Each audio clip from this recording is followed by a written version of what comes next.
Welcome back, Focus Learners, to another explainer. Today, we're zooming in on one of the most absolutely fundamental processes keeping you alive right this very second. I want you to think of your body as this incredibly bustling metabolic economy. In this economy, splitting a sugar molecule, well, that's a high-stakes financial transaction designed to create cellular energy. We're talking about glycolysis. It's essentially the ultimate biological currency exchange, where the food you eat is chemically traded in for the microscopic fuel that powers your every move, thought, and heartbeat. Okay, let's dive right into this. Here's our roadmap for today. 1. The Universal Energy Pathway. 2. Phase 1, the investment.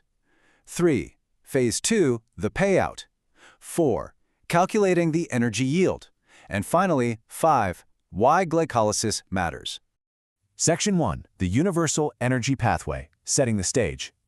So right off the bat, this is a universal catabolic pathway happening in the cytoplasm of virtually all living cells, right now. To really grasp what's going on, just look at the name itself. Glycolysis actually comes from the Greek words glykos, meaning sweet, and lysis, which means splitting. And honestly, that perfectly defines the core concept here. We're breaking down a single 6-carbon glucose molecule into two 3-carbon molecules known as pyruvic acid, or pyruvate.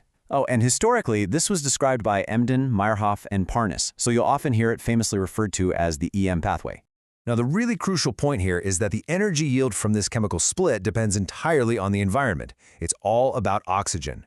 Aerobic glycolysis happens when oxygen is plentiful, and that yields a net of 8 ATP molecules. But if oxygen is scarce, well, the cell has to rely on anaerobic glycolysis, which severely drops that final production down to just 2 ATP. When mapping out the complete 10-step Embden-Meyerhof pathway, it can seem like a lot. I know, if you're a student of biochemistry, you have probably stared at this exact sequence for hours. It literally looks like a giant, intimidating maze of carbons and phosphates. But don't panic, we're going to simplify this whole shebang. The absolute best way to tackle this massive pathway is to realize it is strictly divided into two completely manageable halves: the preparatory phase and the payoff phase. Which brings us to Section 2, Phase 1, the investment, the preparatory phase. You know the old saying, you have to spend money to make money? Well, in order to make energy, the cell has to spend energy first. It's exactly like taking out a business loan to get a startup off the ground. Yep, -2. We are starting our metabolic economy with a total deficit. During these first 5 steps, the cell is actively investing 2 ATP molecules just to prime the hexose chain and prep it for the eventual split. Let's see exactly how that first investment is made. In step 1, the enzyme hexokinase uses magnesium, which is represented by that Mg2+ ion, to invest the very first ATP. It literally transfers a phosphate group right onto the glucose, converting it into glucose 6-phosphate. And why do this? Well, by phosphorylating the glucose, the cell effectively puts a lock on the door. It ensures that the molecule can't just float away before the whole process is actually finished. Pretty smart, right? All right, let's skip ahead just a bit to step 4, the actual cleavage. So, through a few more intermediate steps, our molecule is morphed into fructose 1,6-bisphosphate. Right here, the enzyme aldolase steps in and formally splits this 6-carbon sugar into 2 distinct 3-carbon units. One is glyceraldehyde 3-phosphate, and the other is dihydroxyacetone phosphate. With the sugar now officially split right down the middle, the preparatory phase comes to a close, firmly priming us for the ultimate payoff. Moving on to Section 3, Phase 2, the payout, the energy extraction phase. So this is the second half of our metabolic economy. The chemical tide finally turns and the cell gets to harvest its reward.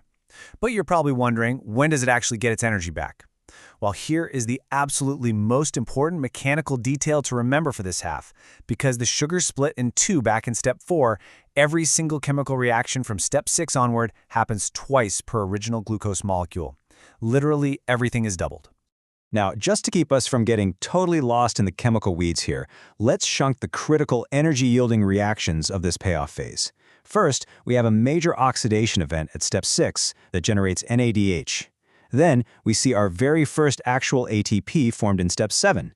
And finally, a second ATP is cranked out at step 10.